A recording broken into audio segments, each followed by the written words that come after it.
భారత రూపాయి కంటే ఆఫ్ఘనిస్తాన్ కరెన్సీ విలువ ఎక్కువ. పేద దేశమైన తాలిబన్లు ఎందుకిలా? ప్రపంచంలో అత్యంత పేద దేశాల్లో ఒకటి ఆఫ్ఘనిస్తాన్. నిరంతరం యుద్ధాలు, ఉగ్రవాద దాడులు, ప్రజాప్రభుత్వాన్ని కూలదోసి తాలిబన్లు అధికారంలోకి వచ్చిన దేశం. కానీ షాకింగ్ విషయం ఏంటంటే ఈ పేద దేశం కరెన్సీ అయిన ఆఫ్ఘనీ AFN విలువ మన భారత రూపాయి INR కంటే ఎక్కువగా ఉంది.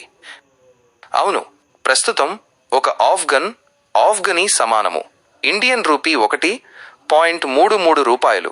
అంటే అక్కడ 1,00,000 ఆఫ్ఘనీ సంపాదిస్తే భారత్లో 1.33 లక్షలు సంపాదించినట్టే.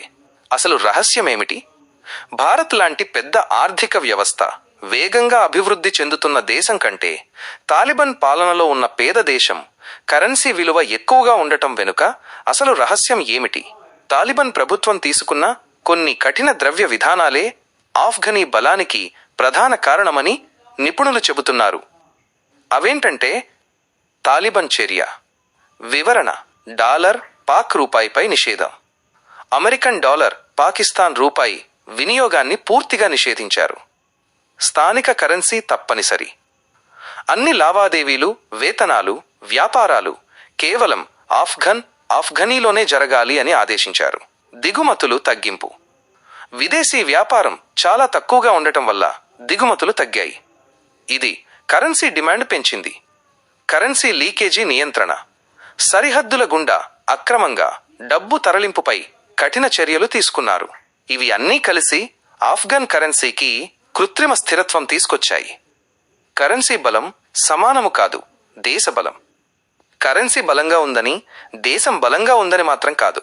ఆఫ్ఘనిస్తాన్లో ఇంకా నిరుద్యోగం భయంకరంగా ఉంది, పేదరికం తీవ్రమైంది, అంతర్జాతీయ వ్యాపార సంబంధాలు దాదాపు నిలిచిపోయాయి. అంటే కరెన్సీ బలం వెనుక ఉన్నది ఆర్థిక బలం కాదు, తాలిబాన్ విధించిన కఠిన నియంత్రణలు మాత్రమే. కరెన్సీ బలపడటం ఒక పాజిటివ్ సైన్ అనిపించినా అది కేవలం కృత్రిమ బలం మాత్రమే. ముగింపు: దేశం యొక్క నిజమైన బలం అక్కడి ప్రజల అభివృద్ధి, విద్య, స్వేచ్ఛ మరియు ఆర్థిక స్వతంత్రతలోనే ఉంది. కాబట్టి ఆఫ్ఘనీ బలంగా ఉందంటే అది కరెన్సీకి బలం, కానీ దేశానికి కాదు అని గుర్తుంచుకోండి. కరెన్సీ విలువ ఎల్లప్పుడూ దేశ బలాన్ని చూపదు. మీ అభిప్రాయం కామెంట్లో చెప్పండి. లైక్ చేయండి, షేర్ చేయండి, సబ్స్క్రైబ్ చేయండి.